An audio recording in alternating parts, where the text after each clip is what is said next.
Hello everyone and welcome. Today we're diving into a topic that affects many aspects of Thai society, politics, and the economy, the patronage system. Now you might be thinking, the patronage system sounds delightful, like a kindly old duke funding my opera about a singing badger. And while I applaud your badger-based ambition, the reality is far less charming. It's more like a badger with a gambling problem constantly hitting you up for loans. In its essence, patronage involves exchanging favors and loyalty for benefits like plum government positions or favorable business deals. It's like a never-ending game of you scratch my back, I'll scratch yours, but played on a societal scale with significantly higher stakes. Over the next few minutes, we'll peel back the layers of this system and expose the ways it's holding Thailand back.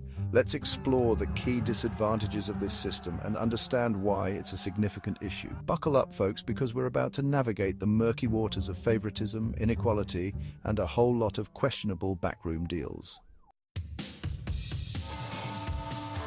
The first and perhaps most glaring issue with the patronage system is that it's a one-way ticket to inequalityville. Imagine a foot race where some runners get a head start, a golf cart, and maybe even a Red Bull-infused IV drip, while others are forced to compete in flip-flops with a debilitating case of shin splints.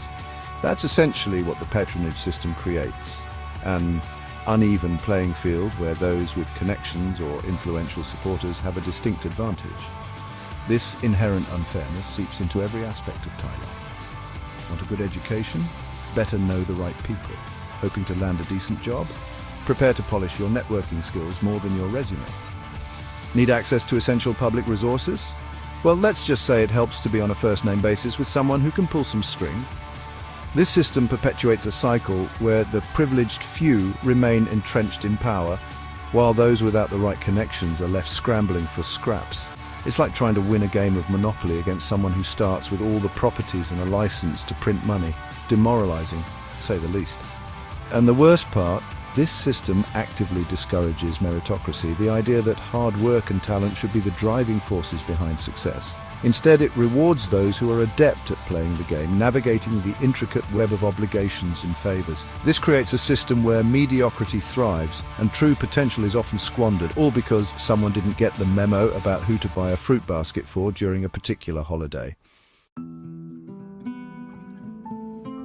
Now let's wade into the murky waters of Thai bureaucracy. Imagine a government agency where promotions are based not on competence or experience, but on how good your gift-giving game is. Did you hear? Prasert got promoted to Deputy Assistant Undersecretary of Paperclip Procurement. Really? But he can barely operate a stapler. Ah yes, but have you seen the size of the durian fruit basket he sent the Director General? This, my friends, is the unfortunate reality when patronage seeps into the machinery of government. Instead of a well-oiled machine driven by qualified individuals, you get a system clogged with cronyism and inefficiency. Talented individuals are routinely overlooked for promotions, passed over in favor of someone's nephew or a distant cousin twice removed who just happens to be exceptionally skilled at karaoke. This lack of merit-based appointments leads to a predictable outcome, a drop in efficiency that would make a sloth on tranquilizers look like a productivity guru. Projects stall, deadlines are missed, and the wheels of government grind to a halt, all because the person in charge of greasing those wheels is more concerned with maintaining their network of favors than actually doing their job. It's enough to make you want to tear your hair out, but then you realize you'd need to find the right connections to even schedule an appointment with a government-approved hair puller. And the real kicker, this culture of inefficiency ends up hurting the very people the government is supposed to serve, the citizens. When essential services are delayed or mismanaged due to a system more concerned with personal gain than public good, everyone suffers. It's like going to a restaurant where the chef is more focused on impressing their food critic friends than on preparing edible meals for the paying customers.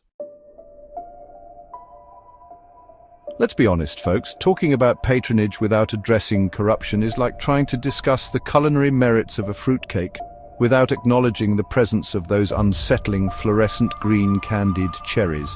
You just can't do it. They're inextricably linked, two peas in a very shady pod. The patronage system is essentially a breeding ground for corruption. It creates a culture where those in power feel obligated to return favors, often at the expense of the public good. Need a government contract? Be prepared to grease a few palms. Want that construction permit to magically appear? better have a hefty donation ready for a certain charity closely linked to a high-ranking official. This culture of quid pro quo erodes public trust and siphons away resources that should be used for the benefit of all citizens. It's like a giant invisible vacuum cleaner, sucking up public funds and depositing them into the offshore bank accounts of the well-connected. And the worst part is, this culture of corruption becomes so ingrained that it's almost expected. It's like that old saying, absolute power corrupts absolutely. But in this case, it's more like a system built on favors and backroom deals corrupts pretty much everyone involved. And the real tragedy, it's the everyday citizens who end up footing the bill for this culture of corruption, both literally through their taxes and figuratively through the erosion of trust in their government. Chapter 4, Development Roadblock. Now let's talk about the impact of patronage on national development. Imagine a nation where the best and brightest are consistently overlooked, their talents wasted because they didn't know the right people or offer the most impressive gifts. Imagine a society where innovation is stifled and progress is hampered because those in charge are more concerned with maintaining the status quo than embracing new ideas. That's the grim reality when the patronage system takes root. It's like trying to run a marathon with your shoelaces tied together. You might eventually stumble across the finish line, but it's going to be a painful and unnecessarily slow journey. Patronage creates a system where true potential is ignored and mediocrity is allowed to flourish. Think of it this way. If you were building a house, would you hire the most qualified architect and construction crew? Or would you hand the project over to your brother-in-law who once assembled a bookshelf from IKEA? The patronage system operates on the latter principle, prioritizing personal connections over competence.